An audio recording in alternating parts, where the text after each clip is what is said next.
नमस्कार दोस्तों, हमारे चैनल रियल फैक्ट सनातन में आपका फिर से स्वागत है। मित्रों, जैसा कि हम सभी जानते हैं, हिंदू धर्म में समय कालखंड को 4 भागों में बांटा गया है। सतयुग, त्रेता युग, द्वापर युग और कलयुग। अभी हम लोग कलयुग में जी रहे हैं, आने की एक ऐसा युग जिसमें मनुष्य जाति का मन असंतोष से भरा है, सभी मानसिक रूप से दुखी है और धर्म का केवल 1/4 आशिक ही रह गया है। चारों ओर अहंकार, आतंक और केवल लालच दिखाई देता है। लेकिन दोस्तों, क्या आपने कभी यह सोचा है कि इस श्रापित युग का अंत कब होगा, या फिर यह कि कलयुग के बाद का युग कैसा होगा? अगर आप यह नहीं जानते तो आइए हम आपको आज की इस वीडियो के माध्यम से बताते हैं। धार्मिक ग्रंथों के अनुसार युगों के परिवर्तन का यह 22वां चरण चल रहा है। भगवत गीता में भी इस बात का वर्णन किया गया है। गीता के अनुसार परिवर्तन ही सृष्टि का नियम है।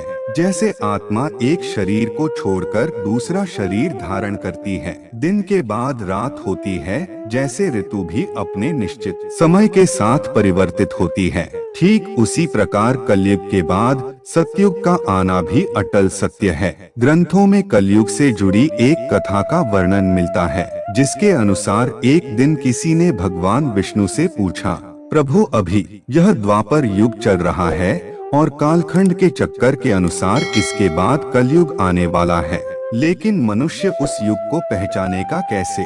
तब विष्णु जी कहते हैं, जब दुनिया में पाप बढ़ जाएगा तब समझ लेना कि कलयुग शुरू हो चुका है। कलयुग के अंत में मनुष्य की आयु केवल 12 वर्ष ही रह जाएगी। लोग धन के लालच में किसी की हत्या करने से भी पीछे नहीं हटेंगे। अभी जिनके शव को स्त्रियों का आभूषण समझा जाता है, उसी को स्त्रियां कटवाना शुरू कर देंगे। इसके बाद सभी स्त्री पुरुष सुंदर दिखने के लिए अपने बालों को रंगना शुरू कर देंगे। उसके बाद जब हर घर में कलेश होने लगेगा, पुत्र पिता को मारने लगेगा, तब विष्णु महेश एक हो जाएंगे और कलयुग का अंत कर देंगे और एक नए युग की शुरुआत होगी, जहां फिर से धर्म का बोलबाला होगा। चारों ओर बस प्रेम ही प्रेम होगा। लोग पूजन, कर्मकांड आदि में विश्वास करेंगे। सतयुग के मनुष्य अपने तपोबल से देवी देवताओं से बात कर सकेंगे। आत्मा का परमात्मा के मिलन से सुखी होगी, अर्थात साथियों को इस सृष्टि का स्वर्ण युग कहा जाएगा। लेकिन मित्रों, सतयुग को आने में अभी काफी लंबा समय बाकी है, तो क्यों ना हम सभी कलयुग में अपने धर्म और कर्म के अनुसार सतयुग की तरह ही जीने का करते हैं। जैसा कि हम जानते हैं कि अभी यह कालखंड का चौथा युग आने कलयुग चल रहा है, जिसे हिंदू धर्म शास्त्रों में सबसे श्रमपित युग बताया गया है। दोस्तों, हम आपको कलयुग के 5 ऐसे रहस्य बताएंगे जिससे आज का मनुष्य बहुत कुछ सीख सकता है। बात उस समय की है जब पांडवों को वनवास हो गया था। वनवास जाने से पहले पांडव ने भगवान श्री कृष्ण से पूछा था, है श्री कृष्ण, अभी यह द्वापर का अंत काल चल रहा है, आप हमें बताएं कि आने वाले कलयुग की चाल या गति कैसी होगी? श्री कृष्ण कहते हैं, मैं तुम्हें इसका सीधा सा उत्तर तो नहीं दे सकता, लेकिन तुम 5 भाई वन में जाओ और जो कुछ भी दिखे मैं आकर मुझे बताना, मैं तुम्हें उसका कलयुग का प्रभाव बताऊंगा। उसके बाद 5 भाई वन में चले गए। सबसे पहले युधिष्ठिर ने उत्तर दिया, है वासुदेव, मैंने तो पहली बार 2 सूंड वाला हाथी देखा, यह मेरे लिए तो बहुत आश्चर्यजनक था।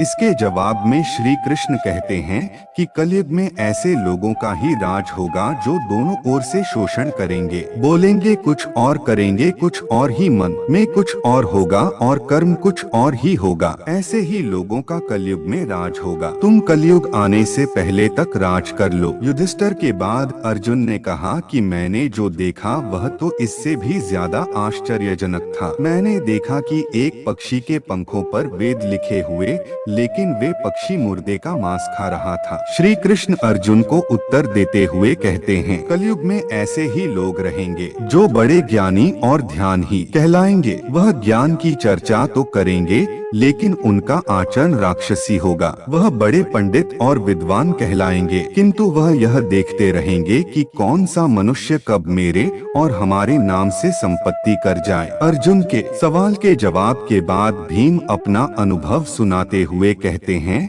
कि एक गाय अपने बछड़े को इतना चाहती है कि वह बछड़ा खून से लहूलुहान हो जाता है। तब श्री कृष्ण कहते हैं कि कलयुग का मनुष्य शिशुपाल हो जाएगा। कलयुग में माँ की अपने बच्चे के लिए ममता इतनी ज्यादा बढ़ जाएगी कि उन्हें अपने विकास का अवसर ही नहीं मिलेगा। मोह माया में ही घर बर्बाद हो जाएंगे। भीम के बाद सहदेव ने पूछा है, श्री कृष्ण मैंने देखा कि 5-7 बड़े कुएं के बीच एक गहरा कुआं बिल्कुल खाली है, जबकि ऐसा संभव नहीं हो सकता। फिर श्री कृष्ण उत्तर देते हैं, कलयुग में लोग लड़के लड़की के विवाह में, मकान के उत्सवों में, छोटे बड़े उत्सवों में लाखों रुपए खर्च कर देंगे, परंतु पड़ोस में यदि कोई भूखा प्यासा मर रहा होगा तो यह नहीं देखेंगे कि उसका पेट भरा है या नहीं भरा है। उनका अपना ही सदा भूख से मर जाएगा और वह देखते रह जाएंगे। कहने का तात्पर्य है यह है कि कलयुग में अन्य भंडार तो होंगे, परंतु लोग भूख से मर जाएंगे। सहदेव के बाद नकुल ने श्री कृष्ण से कहा कि है,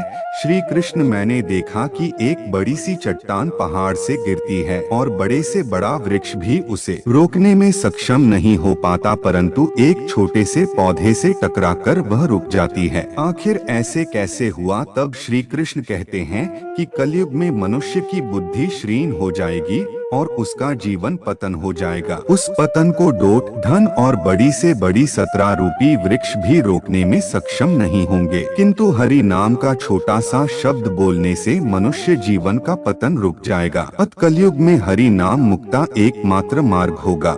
प्रियो मित्रों, आशा करता हूँ कि आपको हमारी यह वीडियो पसंद आई होगी। अगर पसंद आई है तो वीडियो को लाइक करने के साथ साथ अपने मित्र और परिवारों के साथ शेयर जरूर करें और ऐसी ही आध्यात्मिक जानकारी के लिए रियल फैक्ट सनातन परिवार का हिस्सा बने। हमसे जुड़े रहने के लिए सब्सक्राइब करें हमारा यूट्यूब चैनल रियल फैक्ट सनातन। धन्यवाद।